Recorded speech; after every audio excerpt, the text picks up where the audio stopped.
আচ্ছা, একটা সুন্দর প্রশ্ন পেয়েছেন, নাম সায়ন, যার শ্রেণী পঞ্চম, বলে কিভাবে ভালো মানুষ হওয়া যায়। শিশুর জন্য প্রশ্ন হচ্ছে, ভালো মানুষ হওয়ার প্রথম উপায় হচ্ছে আপনার সকালবেলা ঠিক সময়ে ঘুম থেকে ওঠা এবং কিছুক্ষণ রাস্তা খালি হাতে হাঁটা চলা করা, মানুষ কি করছে সেটা দেখা, শেখাই হচ্ছে ভালো মানুষ হওয়ার প্রথম উপায়। অর্থাৎ আপনি যখন শিখতে চাইবেন, কার কাছ থেকে শিখবেন? কৃষক কিভাবে কাজ করে সেটাও তো শিশু শিখতে পারে।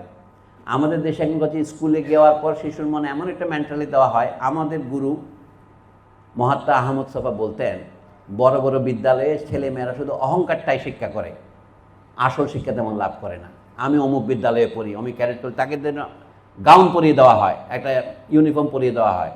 এই অহংকারটা বাদ দিতে পারলে মানুষ স্বাভাবিকভাবে ভালো মানুষ।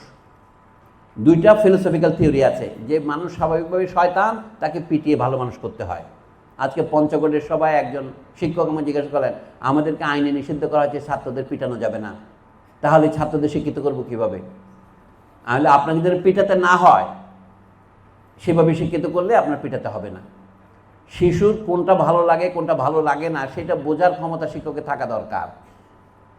যাও, এর কোনো সঠিকতা নেই। আমি শিশুদের জন্য বলবো, অহংকারটা বর্জন করলে ভালো মানুষ হওয়া যায়। মানে দুনিয়ার সব কিছুর কেন্দ্রে আমি সবচেয়ে ভালো, এমনকি আমার ভাইয়ের চেয়েও আমি ভালো, আমাকে পরীক্ষায় প্রথম হতে হবে, এইটা ভালো মানুষ হওয়ার পথ নয়। ভালো হওয়ার পথ হচ্ছে আমাকে যেটা শিখতে দেওয়া হয়েছে সেটা শেখা। আমি বলবো প্রথম পর্যায়ে, প্রথম শ্রেণী থেকে ষষ্ঠ শ্রেণী পর্যন্ত শিশুর কাজ হচ্ছে মা বাবা এবং পরিবেশকে মান্য করা, শেখা, জানা।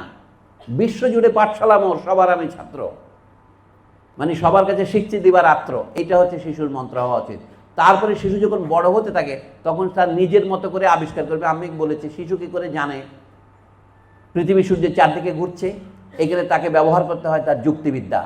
এটা বিশ্বাস করা খুব কঠিন, কিন্তু কোনো শিশুকে বলতে হয় না যে তুমি মারা যাবে কিভাবে, কারণ নিজের মৃত্যু কেউ দেখে না। কিন্তু দেশেতে হাজার লোকের মৃত্যু আমরা দেখি, যখন কবরস্থানের পাশ দিয়ে যায়, যখন আমরা বলি আসসালামু আলাইকুম ইয়া আহলাল কুবুর, হে কবরের অধিবাসীগণ তোমরা শান্তিতে থাকো, তখন আমরা নিজের মৃত্যু সম্পর্কেও সচেতন হই।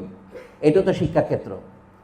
ভালো মানুষ হওয়ার প্রথম পথ আমার এখন বেশি জানা নাই। একটা হচ্ছে অহংকার বর্জন করে কর্তব্য যদি পালন করি, তাহলে ভালো মানুষ হওয়ার পথে প্রথম পদক্ষেপটি নেওয়া হয়।